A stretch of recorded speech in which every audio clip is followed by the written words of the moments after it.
시청자 여러분 안녕하십니까? 오늘의 프레스룸 큐시트로 먼저 살펴봅니다. 고발 사주 의혹과 관련해 국민의힘 김웅 의원이 기자회견을 자처해 해명에 나섰습니다. 관련 내용 정리해 보겠습니다. 전직 외국 정상을 두고 설전을 벌인 이재명, 홍준표 후보 단순 인용일까요? 외교적 결례일까요? 얘기해 보겠습니다. 경찰이 유튜브 채널 가로세로 연구소 출연진들에 대해서 체포영장을 집행했습니다. 그 이유 잠시 후 전합니다. 이 외에도 여야 대선 주자들의 토론회와 정책 발표회 얘기 등 이어가겠습니다.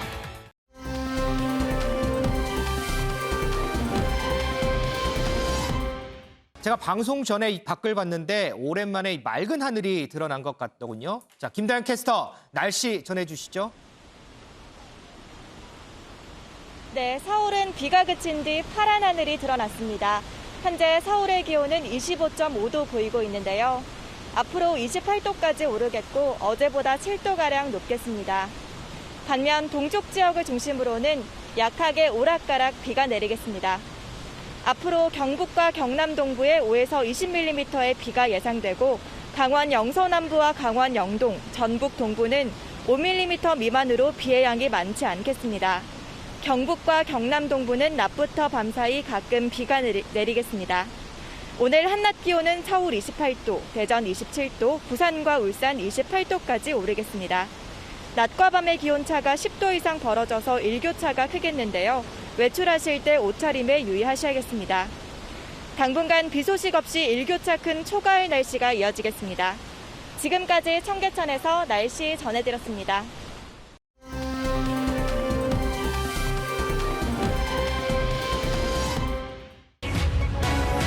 기자회견 자처한 김웅 의혹은 여전.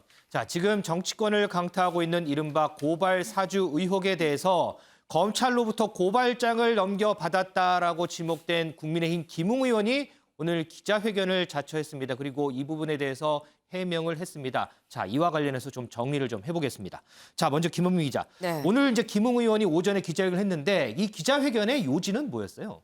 네, 일단 백지 고발장을 당에 전달한 걸로 의심을 받고 있는 사람이 바로 김웅 의원이죠. 하지만 이 의혹이 처음에 최초에 제기된 이후에 지금까지 좀 명쾌한 해명이 없었습니다. 그렇죠. 그래서 오늘 기자회견에 굉장히 관심이 갔었는데 이 결론부터 말씀을 드리면 오늘 한 이 기자회견 역시나 좀 애매모호했다라는 이런 평가가 나오고 있는데요. 왜 그래요? 이런 얘기가 나오는 건지 저희가 이 발언 준비했는데 직접 들어보고 오시죠. 해당 고발장은 제가 작성한 것이 아님을 명백히 밝힙니다. 최모 의원의 관련 문제를 당내에서 최초로 제기했다는 점을 밝히는 것이었고 본건 고발장 등을 받았는지는 기억나지 않고 이를 확인할 방법도 없습니다. 제가 손모 씨라는 사람으로부터 파일을 받아서 당에 전달한 내용으로 나와 있습니다. 이 자료들이 사실이라면 정황상 제가 손모 씨로부터 그 자료를 받아 당에 전달한 것일 수도 있습니다. 하지만 일각에서는 조작 가능성을 제시하고 명의를 차용했다는 주장도 있습니다. 자꾸 그걸 왜 기억 못하냐고 이야기를 하시는데 그럼 제가 기억이 안 나는데 기억난다고 거짓말을 해야 되겠습니까? 반대로 한번 이야기를 해볼게요. 제가 기억이 납니다라고 이야기를 하면 여러분은 그거 믿어주시겠습니까? 그게 1년 4개월 전이고 당시 저는 선거운동하느라고 그 바쁜 와중이었는데 그 보도 자료에 의하면 100페이지가 넘는 자료인데 그거를 언제 보고서 그거를 검토해서 넘겨줄 수 있었겠느냐. 그러니까 관점에 따라서 보면은 왜 기억을 못하냐라고 볼 수도 있지만은 그거를 또 기억하는 게 부자연스러울 수도 있다고 생각합니다. 네, 이 김웅 의원의 기자회견 내용을 좀 보시게 되면 일단 아주 명백하게 이 고발장은 내가 만든 게 아닙니다라고 딱 명확하게 얘기를 합니다. 네. 그럼 받은 건가 싶은데 내가 받았는지는 기억이 안 난다라고 얘기를 하죠. 그래서 내가 기억이 안 나는데 그럼 나 안다고 거짓말을 하겠습니까? 라고 오히려 이 목소리를 높이고 있는데요. 그러면서 한 얘기, 나도 이 제보자의 핸드폰 그리고 뭐 손준성 검사의 컴퓨터 조사에서 좀 사실관계가 명백하게 밝혀지면 좋겠다라고 얘기를 합니다. 내가 정치 공작에 가담했다는 루머는 허위사실 유포다 때문에 여기에 대해서는 법적으로 조치도 하겠다라고도 얘기를 하고 있는데 그러면서 이 손준성 검사와의 이 관계, 뭐 이 상호 간 공작을 한 게 아니냐라는 이런 의심 부분에 대해서는 뭐라고 얘기를 하냐면 난 선거법 전문가고 이 손준성 검사는 기획통이다. 우리가 연수원 동기긴 하지만 같이 밥을 먹거나 뭐 술을 먹을 만큼 친하지 않다 때문에 이 고발장 문제로 상호 간 연락할 일이 없다라고 이 설명을 하는데 이 기본적으로 오늘 김웅 의원의 오늘 발언 자체가 이 대부분 뭐 일 수도 있고 뭐라면 내가 기억은 나지 않습니다만 등등으로 좀 점철이 돼 있었습니다. 그래서 기억이 나지 않는다는 전제 하에 이 얘기를 하고 있어서 이 내용 자체가 굉장히 좀 불명확하고 애매모호했습니다. 김 기자, 지금 이제 손준성 검사 얘기를 했으니까 좀 질문을 할 텐데 네. 그러면 김웅 의원은 이 손준성 검사하고 뭐 연관이 있다는 거예요? 없다는 거예요? 네, 뭐 엄밀히 말하면 이 김웅 의원의 얘기는 이제 손준성 검사하고 뭐 나랑 연관이 있다 없다 뭐 명확하게 얘기하지 않았다라고 보는 게 좀 맞을 것 같습니다. 사실 그동안 이 김웅 의원이 여러 차례 언론 인터뷰를 하면서 손준성 검사의 얘기를 많이 언급을 했습니다. 이 보면 뭐 해당 이 의혹 보도를 한 매체랑 첫 통화에서도 뭐 준성이가라고 얘기를 하면서 뭐 준성이한테 내가 뭐 물어봤을 수도 있고라고 얘기를 하기도 했고요. 또 이 어제 한 인터뷰만 해도 뭐 손준성한테 연락이 와서 내가 뭐 자료를 전달했다고 뭐 하더라도라고 얘기를 하기도 하고 뭐 계속해서 가정법으로 손준성한테 받아서 당에 줬을 수도 있고라고 계속 가정법으로 계속 얘기를 하고 있는데 일단 이 현 상황을 보게 되면 현재 공개된 팩트 자체가 텔레그램에서 이 해당 이 고발장을 이 보낸 사람의 이름이 손준성이란 이름이 지금 찍혀 있잖아요. 네네. 이게 지금 캡처가 돼서 이 캡처본으로 지금 이 기사가 나오고 의혹이 제기가 되고 있는 건데 이 그렇다 보니까 이 계속 질문 자체가 김웅 의원이 받는 질문 자체가 손준성이랑 어떤 관계, 손준성한테 받았습니까? 손준성한테 줬습니까? 라고 해서 이 손준성을 이 질문에 포함이 되다 보니까 이 본인이 답하는 과정에서도 본인이 이걸 풀어가는 설명하는 과정에서도 손준성이라는 이름이 계속해서 언급이 되고 있는 것으로 보입니다. 이동석 기자, 지금 이제 뭐 손준성 검사와 관련해서 뭐 연관이 있느냐 없느냐 이 부분도 좀 그렇지만 지금까지 김웅 의원이 이 나름대로 이제 해명한 부분 보면 상당히 오락가락했다 이런 평가가 많아요. 뭐 고발장을 본인이 썼다고도 했다가 또 전달을 받았는지 기억은 또 안 난다고 했다가 하여튼 많이 바뀌었어요. 자, 이 부분 왜 이렇게 지금까지의 해명이 계속해서 오락가락했는지 이 부분에 대한 오늘 기자들의 질문이 없었을까요? 네, 기자들의 질문 계속해서 이어졌었는데요. 김웅 의원, 언론에서 사실 계속해서 이런 지적이 있었습니다. 오락가락 행보 왜 이렇게 하냐 이런 지적이 언론을 통해 나왔었는데요. 이거에 대해서 김웅 의원은 억울하다면서 직접 입을 열었습니다. 억울하다고요? 예, 사실 언론에 비춰진 김웅 의원의 발언 소개를 해드리면요. 고발장을 내가 만들었다.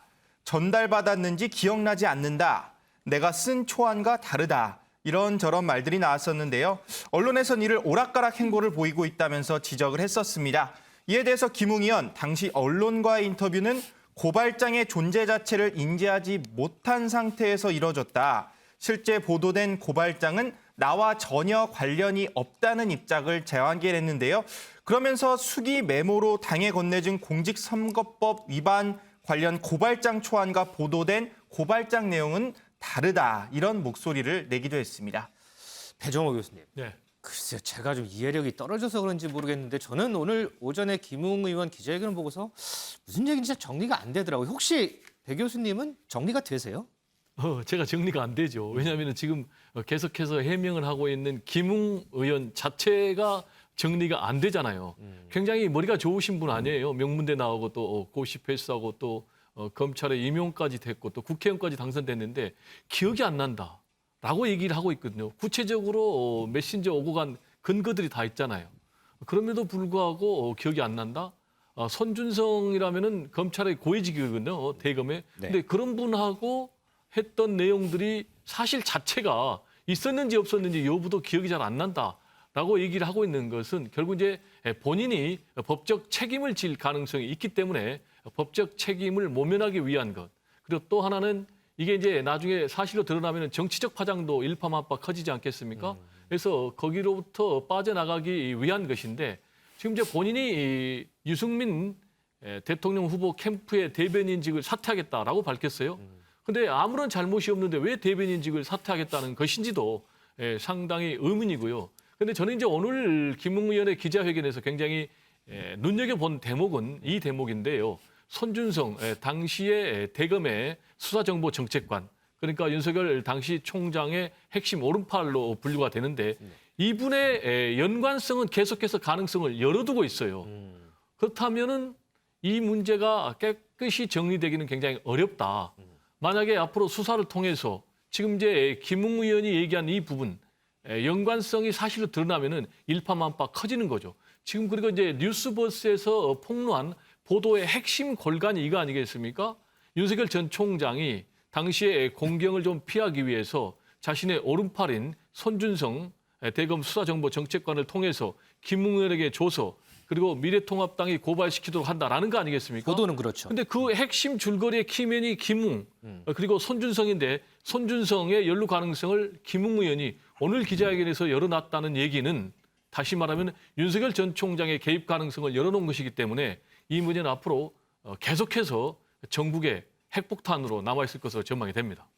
윤 대표님은 어떠세요? 이 부분이 지난주부터 지금 계속 불거지는 거거든요. 그러면서 당사자로 지목된 김웅 의원이 처음으로 언론 앞에 서서 이제 해명을 했어요. 네. 자, 의혹이 좀 풀리세요? 뭐 전혀 저도 안 풀리죠. 뭐 하나는 본인이 법적 책임을 좀 외면하기 위해서 기억이 안 난다. 자꾸 저렇게 하는 것 같고 또 하나 이유는 제보자가 밝히면 나타날 거라고 계속 강조하고 있거든요. 네. 그러니까 제보자가 지금 공익신고자로 돼 있잖아요. 네. 그래서 그분의 신원이나 이런 게 좀 밝혀지면은 그 여러 가지 좀 이번에 사주 의혹에 대해서 좀 국민들의 의혹이 좀 풀리지 않을까 이런 기대하는 말을 좀 계속 하고 있어요. 저는 이번에 이 논란의 핵심이 두 가지가 있어요. 첫째는 뭐냐면은 지난해 4월에 그 손주성 정책관이 그 여권 인사한테 고발장을 작성해서 김웅에게 전달해서 김웅이가 검사가 지금은 국회의원이지만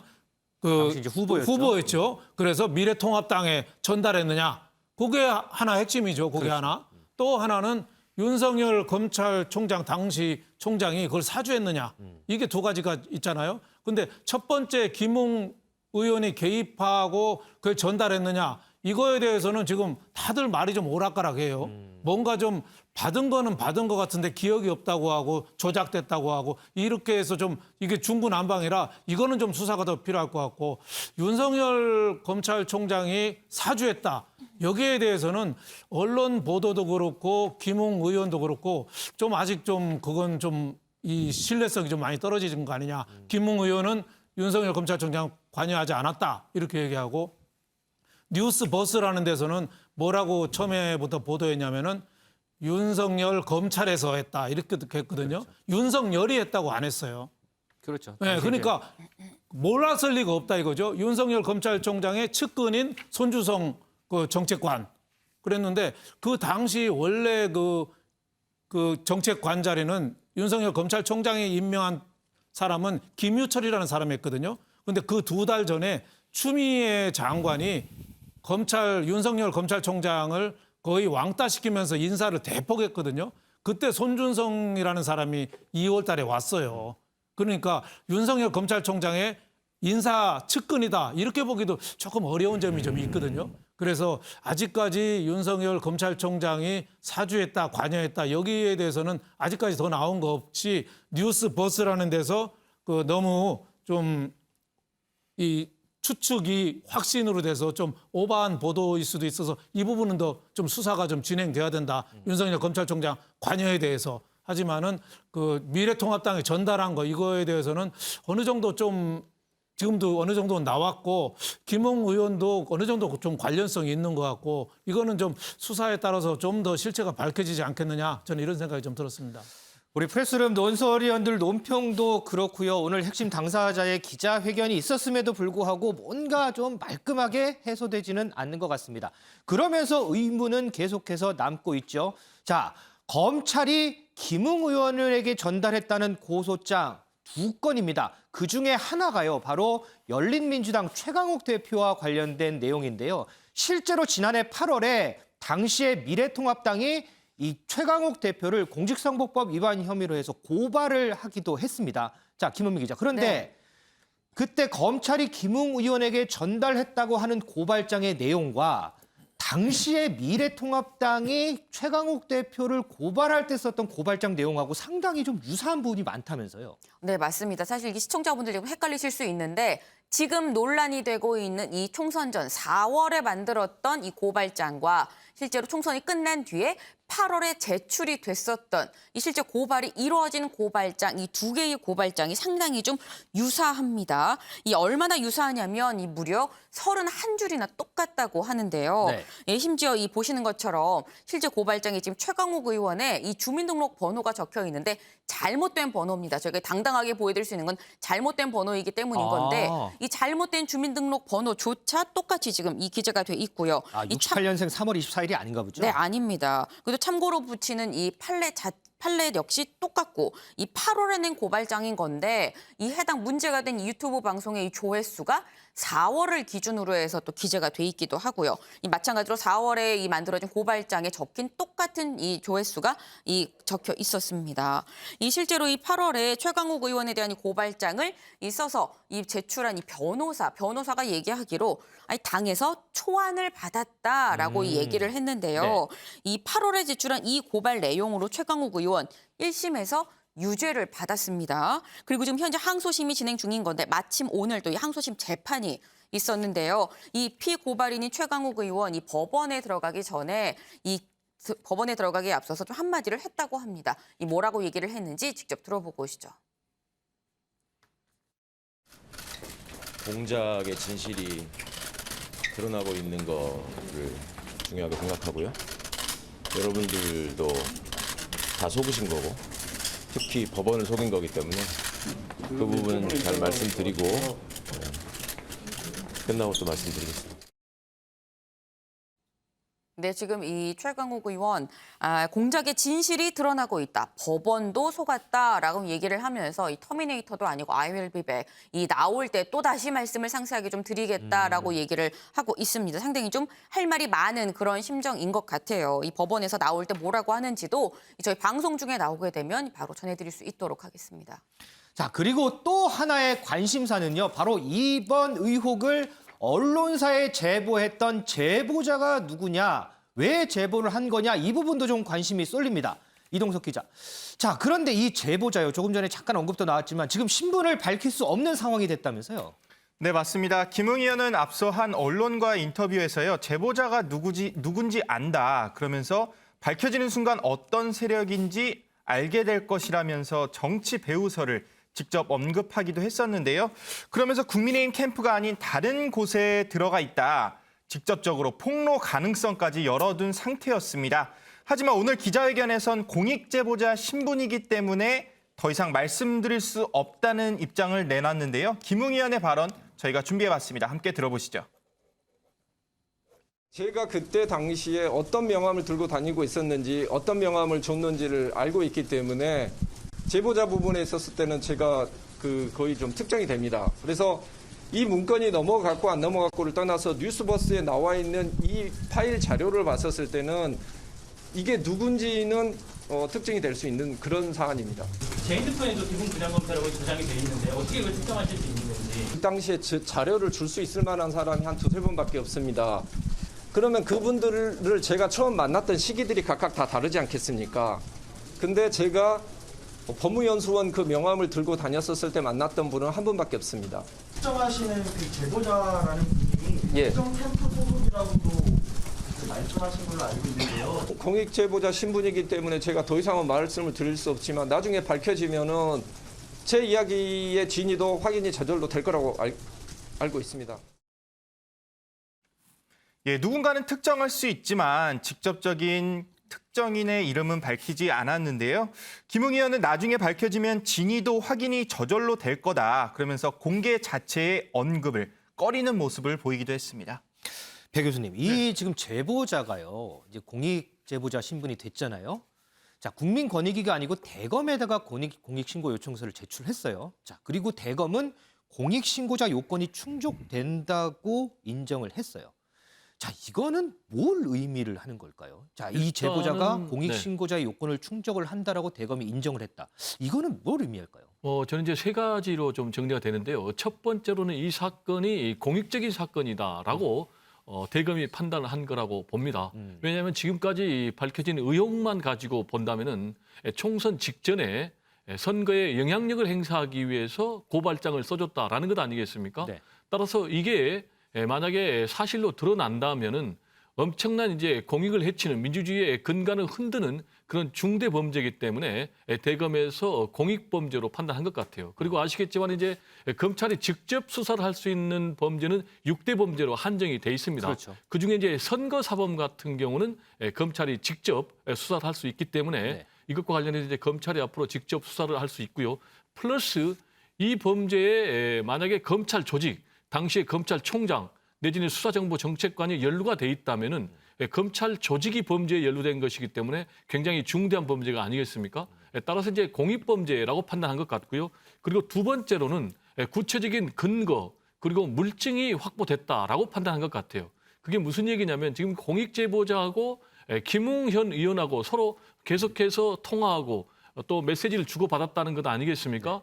또 플러스 그 휴대전화 자체를 지금 공익제보자가 대검에 제출했다고 그래요. 그래요. 그러면 이제 공익범죄 또 그리고 수사할 수 있는 근거가 다 갖춰져 있는 거죠. 그리고 세 번째로는 과연 수사를 할 경우에 수사 결과가 나오겠는가라는 부분인데 저는 상당히 수사 결과가 의외로 쉽게 나올 수도 있다. 그게 무슨 얘기냐? 네. 지금 이제 김웅 의원하고 서로 메시지를 오고 갔다면은 그 근거가 휴대전화에 있지 않겠습니까? 포렌식을 해보면 나오죠. 그렇습니다. 디지털 포렌식 조사를 하면 그게 다 나오는 것 아니겠습니까?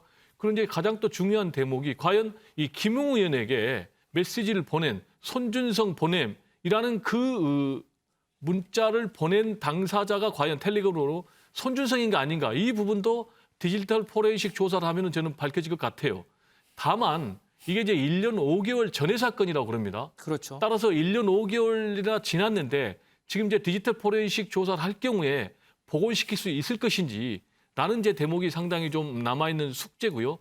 그리고 김웅 의원하고 또 이 공익제보자하고는 직접 연관이 있는데 과연 손준성 당시에 수사정보정책관까지 연루가 돼 있는지 만약에 손준성 수사정보정책관이 연루된 것까지 그 텔레그램 메시지를 통해서 확인됐다면 지금 의혹의 대상이 되고 있는 윤석열 전 총장까지 연루된 부분을 밝힐 수 있는지 이런 부분은 또 검찰 수사의 한계가 아닌가 생각이 됩니다. 저희가 지금까지 김웅 의원의 기자회견과 관련해서 쭉 정리를 해봤는데요. 들으신 바와 같이 이 부분이 좀 사안도 좀 복잡하고요. 쟁점도 또 상당히 많습니다. 때문에 이게 쉽게 결론이 날 수 있을까라는 의문부호가 따르는 게 지금 현실입니다. 하지만 어쨌든 간에 가장 큰 관심사는 지금까지 언급도 나왔지만 과연 이번 고발 사주 의혹에 윤석열 국민의힘 예비 후보가 관여를 했는지 안 했는지 아마 이 부분일 것 같습니다. 자, 이동석 기자. 자, 지금 윤 후보 측에서는 계속해서 이 사안과 선을 계속 긋고 있는 상황인 거죠? 네, 맞습니다. 윤석열 예비 후보의 본인 입장을 먼저 말씀드리면요. 나는 할 말을 다 했다. 그러면서 조속한 진상규명을 요구하고 있는 상황입니다. 오늘 또다시 윤석열 캠프의 대변인이죠. 윤희석 의원이 입을 열었는데요. 윤석열 예비 후보에 이어서 윤희석 대변인의 발언 함께 들어보시겠습니다. 고발 사주 의혹 관련해가지고는 민주당에서는 수사 공수처에서 해야 되는 거 아니냐 이렇게 계속 얘기하고 있는데요. 이거에 대해서 글쎄, 저는 뭐 할 말 다 했고 하여튼 뭐 조속한 진상규명을 바라고 있으니까 뭐 어떠한 방식으로든 내일 김웅 의원이 네. 이제 그 관련해서 기자회견 예고했는데 혹시 따로 통화하시거나 연락하신 적 있으신지? 뭐 그런 건 없습니다. 죄송합니다. 차가 막 민주당에서 국정감사 증인 채택 얘기가 나왔는데요. 자, 이 정도 하십시다. 그것은 어차피 진실 게임의 영역이에요. 저희는 사실에 대해서 전혀 모르고 있고요. 저희 입장에서는 간단하게 말씀드리면 윤석열 후보가 이 고발장이라는 것이 전달되는 과정에 있어서 연루가 됐느냐 안 됐느냐, 연루되지 않았다 이것만 증명하면 되는 겁니다. 나머지는 김웅 의원과 제보자로 의심되는 제3자들 간의 그냥 진실 게임이에요. 거기에 저희가 엮일 이유는 전혀 없습니다. 네, 윤희석 대변인은 손준성이 김우에게 명과를 줬던 그 시점에 윤석열 총장으로 재직하고 있었다는 것밖에 연결고리가 없다는 것에 강조를 했는데요. 윤석열 예비 후보는 앞서 어이가 없다는 얘기도 한 만큼 이번 사태에 대해서 윤석열 예비 후보를 비롯한 윤석열 캠프 측은 확실한 입장을 보이면서 선을 긋고 있는 모습을 보이고 있습니다. 자, 김은미 기자. 이렇게 이제 윤석열 후보 그리고 윤석열 캠프 측에서는 상당히 선을 딱 긋는 상황임에도 불구하고 여권에서는 계속해서 윤석열 책임론을 강하게 주장을 하죠.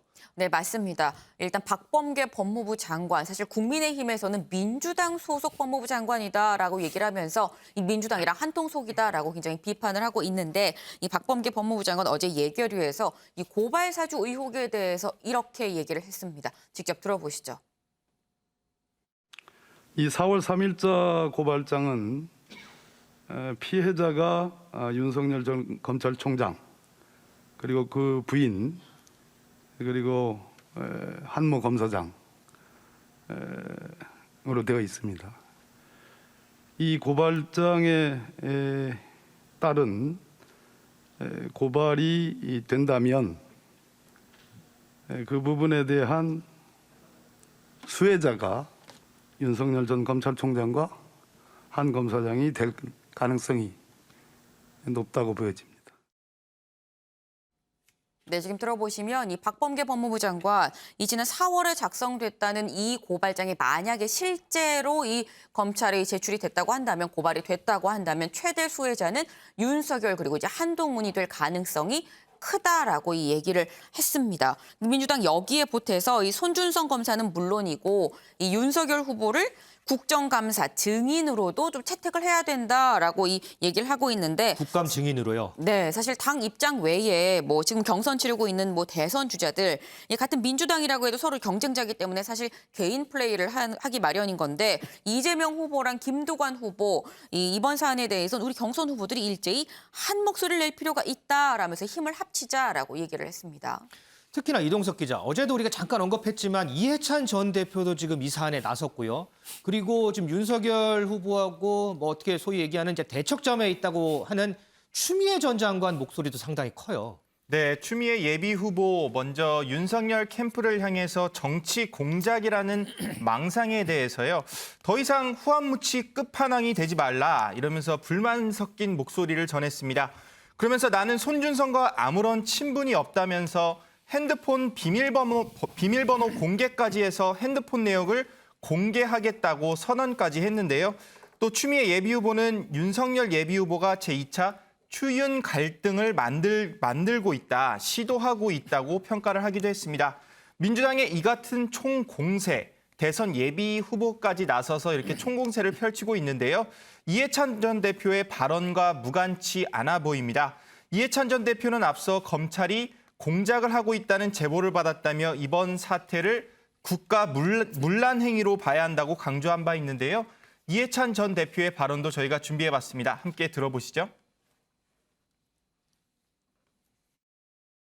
그 당시에 제가 당대표를 하고 있을 때 3가지 정도의 공작을 하고 있다라고는 제보를 받았었어요. 감사원 쪽에서도 하나를 준비하고 있는 것 같고 감사원. 검찰에서도 2개를 준비하고 있는 것 같다 했는데 검찰 2개. 이번에 보니까 그 2개가 하나는 이거였고 하나는 유시민 건이고 그랬던 것 같아요. 이건 선거 개입 정도가 아니고 우리나라 그 민주주의 체제를 마저 교란시키는 아주 국기문란 행위라고 봐야죠. 네, 송영길 민주당 대표에 이어서 이해찬 전 대표까지 나서 이번 사태의 심각성을 알리면서요. 민주당은 그야말로 제대로 된 전투태세에 나서는 모양새를 보이고 있습니다. 자, 그럼 반대로 국민의힘 상황도 좀 보겠습니다. 김은미 기자. 김웅 의원이 지금 유승민 후보 캠프 대변인 맡고 있잖아요. 근데 뭐 이 네. 대변인직을 뭐 사퇴한다고 얘기는 했지만 네. 어쨌든 간에 지금 이 유승민 후보 캠프라든지 국민의힘 내부에서는 지금 반응들이 좀 어때요?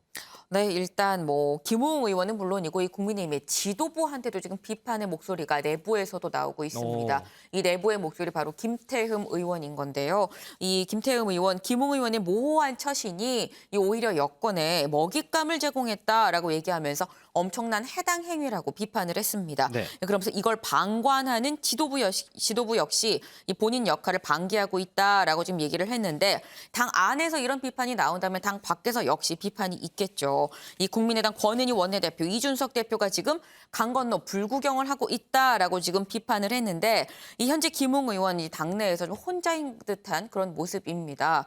이 사실 몸담고 있었던 이 캠프의 유승민 후보도 이 김웅 의원한테 이렇게 얘기를 했다고 하는데요. 직접 들어보시죠. 윤석열 후보 캠프 측에서 김웅 의원에 대해서 비겁하다느니 김웅 의원이 마치 뭔가 진실을 숨기고 있는 것 같이 그렇게 이야기하는 부분에 대해서는 제가 김웅 의원한테 이 정치를 하면서 정치인은 국민들 앞에 정직이 최선의 이 대응 방법이다. 모든 걸 정직하게 있는 그대로 사실대로 이야기를 하라고 그렇게 이야기를 했습니다.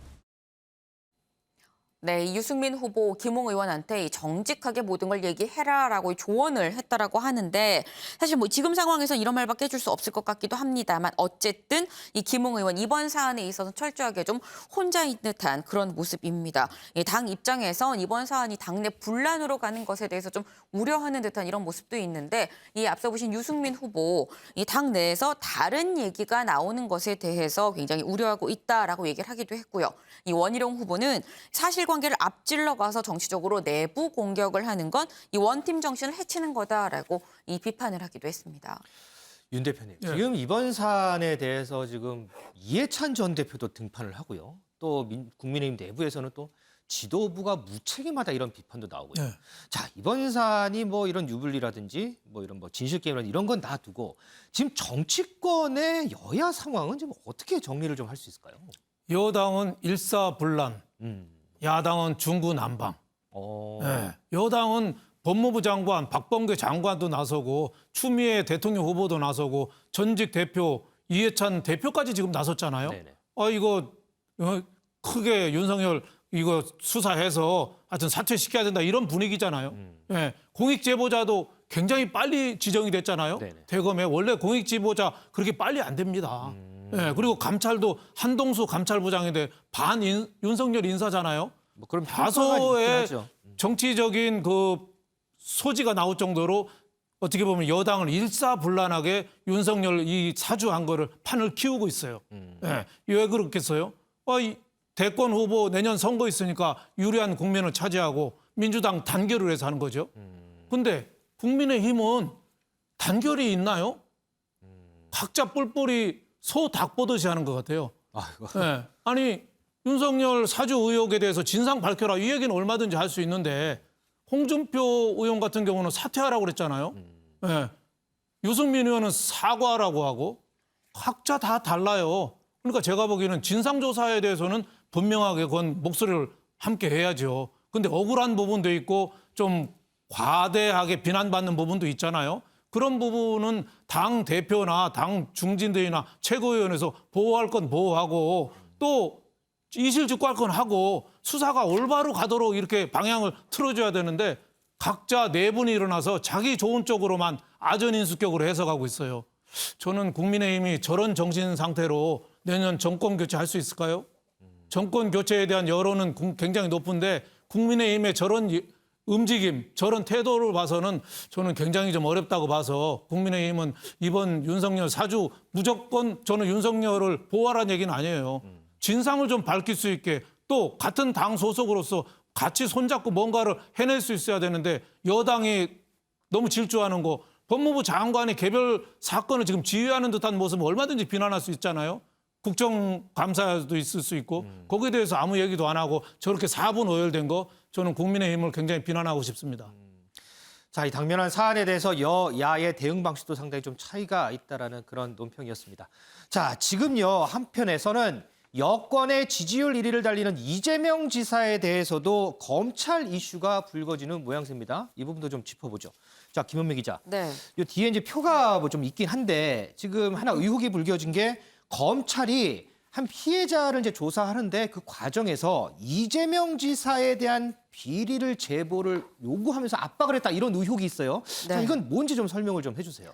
네, 어제 한 매체에서 이 검찰이 이재명 지사를 표적 수사하려고 했다라는 이런 의혹을 보도를 했습니다. 네. 이 말씀처럼 검찰이 이재명 지사에 대해서 뭐라도 좀 잡아내려고 좀 했다라는 얘기인 건데, 이 남성이 2017년에 인터넷 도박 사이트를 운영한 혐의로 이 구속이 된 남성이 있는데, 이 남성한테 검찰이 말하길 성남 지역의 유력한 인사들하고 관계를 우리가 다 확인했으니까 우리한테 다 털어놔라라고 얘기하면서 특히 SNS 자주 하고 축구 좋아하는 사람에 대해서 좀 얘기를 해봐라라고 얘기를 했다라는 겁니다. SNS 자주 하고 축구 좋아하는 사람이요? 네, 그러니까 이 남성 아니 SNS 자주 하고 축구 좋아하고 이 사람 누구지? 이재명 지사 아닌가? 이재명 지사라고 생각을 했다라는 건데 사실 뭐 좀 애매모호하긴 합니다. 이 부분에서. 근데 어쨌거나 이 남성 아니, 나는 뭐 그런 거 없었다. 청탁이고 로비고 아무것도 없었다라고 계속 부인을 했음에도 불구하고 검찰이 우리가 다 알고 있다. 얘기를 좀 해봐라라고 얘기를 했고 여기 응하지 않으니까 이 남성은 물론이고 이 남성의 가족들에 대해서도 보복성으로 이 수사를 했다라고 주장을 했습니다. 자, 그럼 이동석 기자, 검찰 쪽에서는 뭐라 그래요? 네, 해당 보도에 언급된 김모 검사 본인은 억울하다는 입장을 드러내고 있습니다. 네, 이재명 지사를 언급한 적이 없다면서 법에 따라 정당한 수사를 진행했다고 주장하고 있는 건데요. 당시 강력부장으로 사건을 지휘한 한 검사장은요. 피의자 압박하기 위한 별건 수사와는 무관했다 이렇게 강조하고 있습니다. 그러면서 불법 도박 사이트의 자금 흐름을 추적하는 과정에서 연관성 있는 측근들의 금융거래 내역을 살펴봤다면서요. 정당한 수사였음을 현재 강조하고 있는 상황입니다. 자, 그럼에도 불구하고 김원민 기자, 이런 의혹 보도가 있다는 자체만으로도 이재명 지사 쪽에서는 상당히 반응이 좀 셀 것 같아요. 네, 맞습니다. 이번 이 검찰의 표적 수사 의혹을 놓고 윤석열 전 검찰총장을 좀 언급을 하고 나섰습니다. 윤 전 총장을 왜 언급을 하는 건지 얘기 직접 들어보고 오시죠.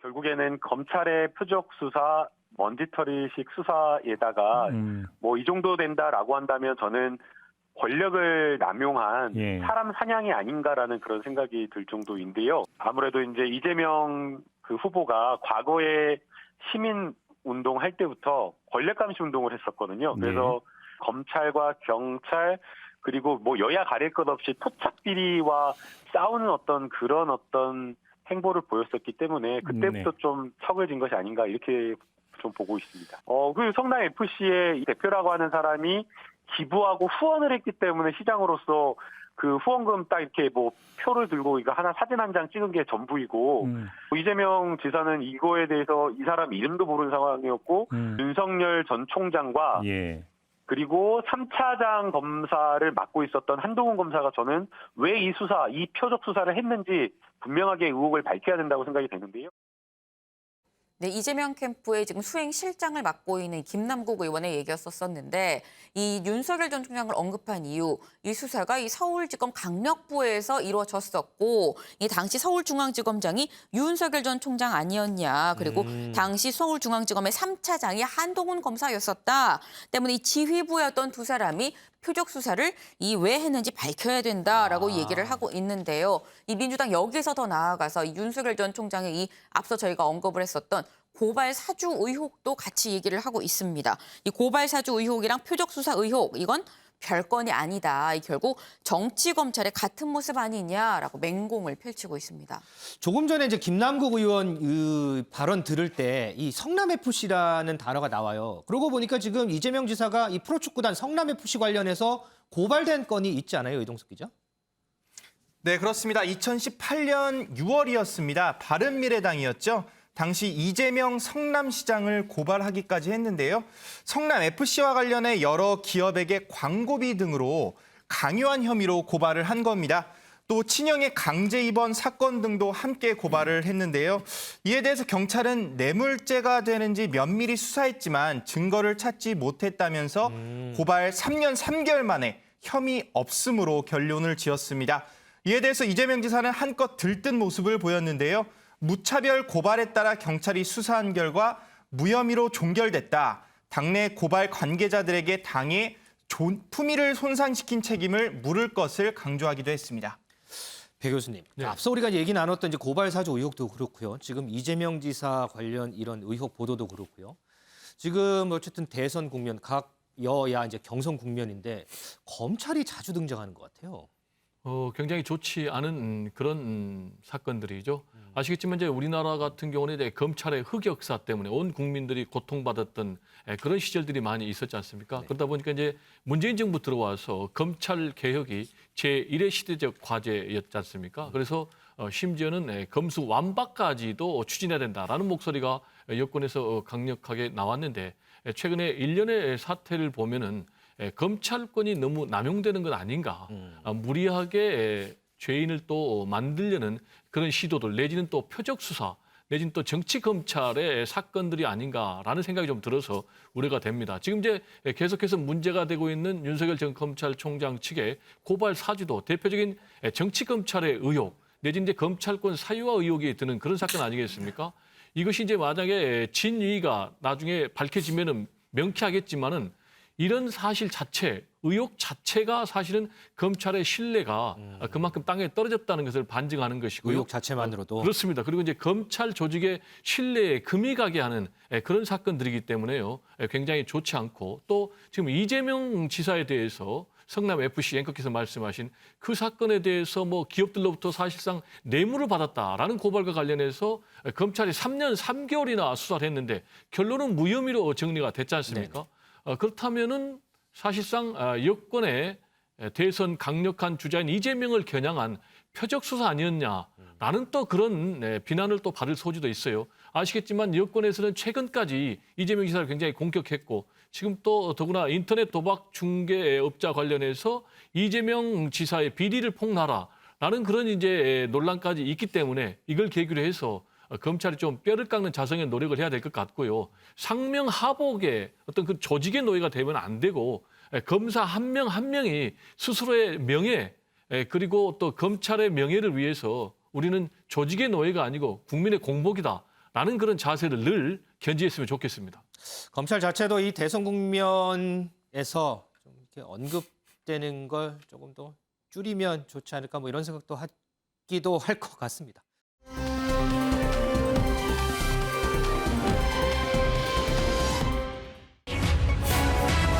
경기도 차베스 이재명 겨냥 나선 홍준표. 자, 어제도 잠깐 전해드렸지만 이 국민의힘의 홍준표 의원 어제 국민의힘 경기도당을 방문한 자리에서 이 전직 외국 정상을 빗대서 이재명 지사를 비판을 했었죠. 그 얘기 먼저 듣고 얘기 이어가도록 하겠습니다. 세계에도 유례없는 기본소득제를 들고 나와가지고 경기도민뿐만 아니라 국민을 현혹하고 있으면서 이 거들난 나라를 더 거들내려고 덤비고 있는 겁니다. 이런 베네수엘라 차베스 같은 사람이 민주당에서 후보로 나오게 되면 저는 참 상대하기가 쉽죠. 이재명 후보가 되면 우리 당에서 이재명이 잡을 사람은 저밖에 없습니다. 이낙연이가 될까 싶어서 걱정을 하고 있는 것이지 이재명 지사 같은 사람은 되면 국민들이 동의하지 않을 겁니다. 김은미 기자. 어제도 이 소식 김은미 기자가 전해줬죠. 네. 자, 이 경기도 차베스라는 홍준표 의원의 비판. 이재명 지사 측에서 반응이 있었을까요? 네, 사실 윤석열 후보한테 이 두테르테란 비판을 받고 발끈했었던 홍준표 후보가 똑같이 이번에는 이재명 지사한테 우고 차베스다라고 이게 빗댄 것도 참 재미있는데 그 후에 벌어지는 양상도 지금 판박입니다. 이재명 캠프의 선대위원장인 우원식 의원 이건 외교적 결례다라고 지적을 하고 나섰는데요. 네. 베네수엘라는 우리 수교국이다. 그런데 이 국가 수반이 되고자 하면서 어떻게 이렇게 쉽게 외교적 결례를 저지르냐라고 얘기를 했습니다. 이 앞서서 제가 곧 말씀을 드립니다만 윤석열 후보가 이 홍준표 후보한테 두테르테다라고 이게 빗대서 비교를 했을 때 그땐 뭐 물론 다른 대선 주자긴 했습니다만 장성민 후보가 아니 우방국인 필리핀 대통령을 비하했다. 이거 외교적 결례다라고 비판을 했었죠. 맞아요. 네. 그런데 이번에는 이 같은 당 안에서 뭐 같은 당 안에서 또 여야 간에 양상이 조금 다를 수는 있긴 합니다만 어쨌거나 외교적 결례다라는 이후 전개까지 상당히 좀 양상이 판박이로 똑같이 진행이 되고 있습니다. 두테르테에 이어서 차베스까지 이번 대선 과정에서는 외국 정상의 이름이 참 많이 나오는 것 같습니다. 자, 그러면 이렇게 반박을 들은 홍준표 후보 가만히 있었을까요? 네, 이 아주 당당한 태도로 이 맞대응에 나섰는데요. 뭐 기껏 한다는 반박이 우방국에 대한 외교적 결례 얘기인 거냐라고 맞섰습니다. 이 경기도를 망치고 이젠 대한민국을 거덜내려고 이 우고 차베스의 무상 포퓰리즘이랑 똑같은 공약으로 국민을 현혹하고 있다라고 더 세게 비판을 했는데요. 이 너무 당당해서 마치 공격을 해주길 기다렸던 것 같은 느낌마저 듭니다. 그런데 이 홍 후보 이 외교적 결례란 이재명 지사 측의 비판에 하나 더 얹었습니다. 이 잘못된 인성으로 가족 공동체를 파괴한다라고 좀 지적을 한 건데 이 이재명 지사가 받고 있는 형수 욕설 논란을 빗댄 것으로 보입니다. 자, 이동석 기자. 지금 홍준표 후보 얘기가 나왔으니까 말인데요. 요즘에 이제 홍준표 후보의 상승세 얘기가 참 많잖아요. 자, 이걸 보는 경쟁자 윤석열 후보 측에서는 과연 이걸 어떻게 볼까? 참 궁금하네요. 네, 윤석열 예비 후보, 윤석열 캠프 측에서는요, 결국 역선택이 작용했다 이런 분석을 내놨는데요. 윤석열 캠프의 목소리 준비해봤는데 한번 들어보시죠. 홍준표 후보님 지지율이 오르는 것은 저희가 인정을 하는데 잘 보면 상당 부분, 홍준표 후보의 지지의 상당 부분은 정권 교체를 원하지 않을 분들로부터 나오고 있어요. 결과적 역선택 뭐 이런 표현을 쓸 수 있을지 모르겠는데 어쨌든 그런 것이 반영이 되고 있다. 반면 윤석열 후보에 대한 지지는 대부분 정권 교체를 원하는 분들로부터의 지지다. 네, 윤석열 캠프에선 이번 여론조사에 대해서 이렇게 평가를 했습니다. 나는 여당 지지자인데 야권 후보 중에 나는 윤석열보다 홍준표가 좋아 이런 식의 답변이 있었다. 여론조사 자체를 깎아내리는 듯한 모습을 보였는데요. 또 윤석열 후보의 지지자는 대부분 정권 교체를 원하는 분들로부터 나온다. 홍준표 후보의 지지율 상승 현상은 첫 경선 결과가 나오면 다 정리가 될 것으로 본다고 밝혔습니다. 김은미 기자, 어제 이제 민주당 경선 주자들 토론회가 있었는데 여기서도 홍준표 후보 상승세가 화제였나 봐요. 네, 맞습니다. 바로 이낙연 전 대표의 이 발언에서 홍준표 후보가 언급이 됐는데요. 이 홍준표 후보 그리고 이낙연 전 대표 이 두 사람의 공통점이 있죠. 바로 2위 주자라는 겁니다. 이 차이가 있다면 이 홍준표 후보는 1위를 거의 뭐 바짝 따라붙었고 이낙연 전 대표 지금 거의 더블 스코어로 지금 지고 있다는 그런 차이가 있는 건데 이낙연 전 대표가 홍준표 후보를 보면서 약간 희망 섞인 기대를 지금 하고 있는 것으로 보입니다.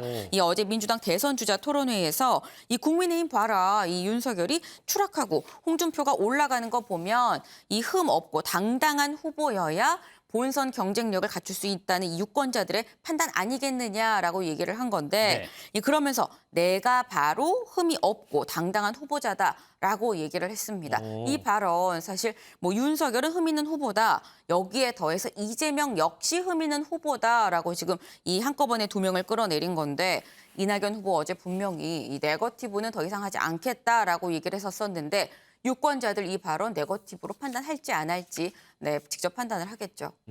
네. 자, 그리고요, 이동석 기자. 국민의힘은 어제 이제 정책 발표회가 있었어요.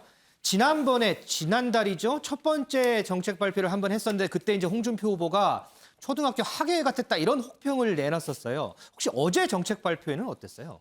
네, 국민의힘 어제 대선 후보들의 정책을 듣는 시간을 가졌습니다. 대선 후보들이 모여 정책을 발표하는 자리인 만큼 언론의 관심도 상당했었는데요.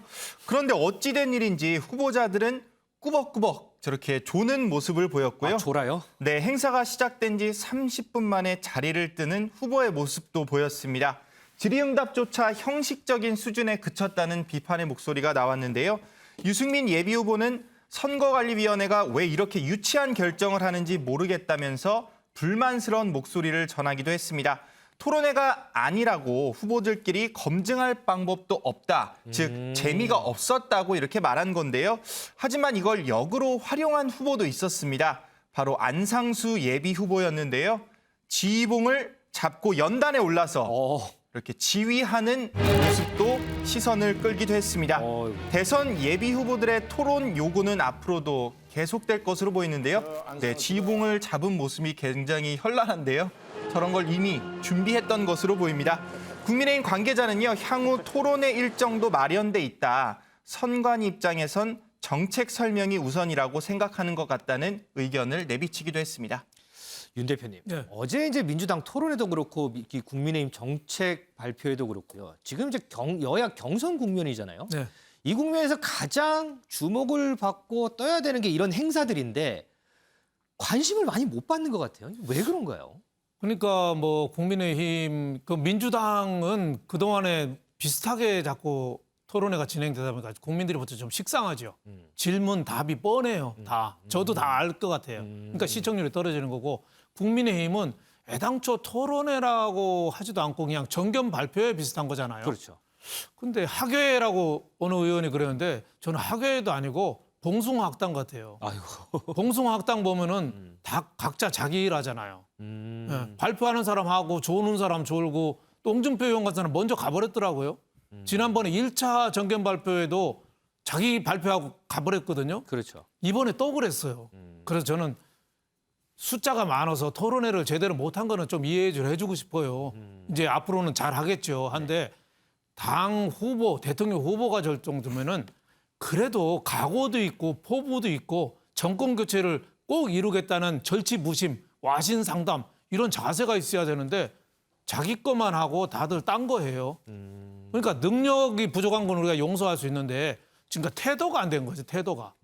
예, 전 국민들이 다 보고 있는데 저런 점은 앞으로 선거관리위원회 뭐 발족한 지 얼마 안 돼서 뭐 비난하기는 좀 그렇지만은 좀 더 신은 디테일에 있다고 그러잖아요. 저런 토론에도 좀 활기 있게 좀 그렇게 할 수 없으면은 저 TV 방송에 PD라도 좀 같이 섭외를 해가지고 좀 흥행 좀 되게 좀 그렇게 좀 프로그램을 좀 만들었으면 이런 생각이 좀 듭니다. 네. 자, 김은미 기자, 짧게 국민의힘 관련해서 하나만 좀 물어보죠. 내일부터 이제 이틀간 그 국민의힘 경선 후보들 면접 본다고 해요. 그런데 그 면접관이 진중권 전 교수라면서요? 네, 맞습니다. 이 진중권 전 교수 사실 여야 안 가리고 쓴소리를 하는 그런 인물인 건데 이 국민의힘 내일부터 이 대선 경선 후보 이 면접에 들어갑니다. 그런데 이 진중권 교수가 말씀처럼 이 면접관으로 등장을 하게 되는데요. 이 이틀 동안 시행되는 이 면접 유튜브로 생중계를 하고 또 이 유튜브 생중계를 하면서 이 실시간으로 달리는 댓글, 이 댓글로 질문을 받아서 즉석으로 이 후보들한테 물어본다고 합니다. 약간 예능스럽기도 한데 이 약간 이 시청자, 뭐 유권자들의 어떤 가감 없는 질문이 바로바로 이 후보들한테 던져지게 될 것 같습니다. 이 여야 가리지 않고 비판적인 입장을 견지해온 진중권 교수가 면접관으로 참여한다니까 국민의힘 예비 주자들 내일하고 모레 상당히 좀 긴장을 할까요? 참 궁금합니다.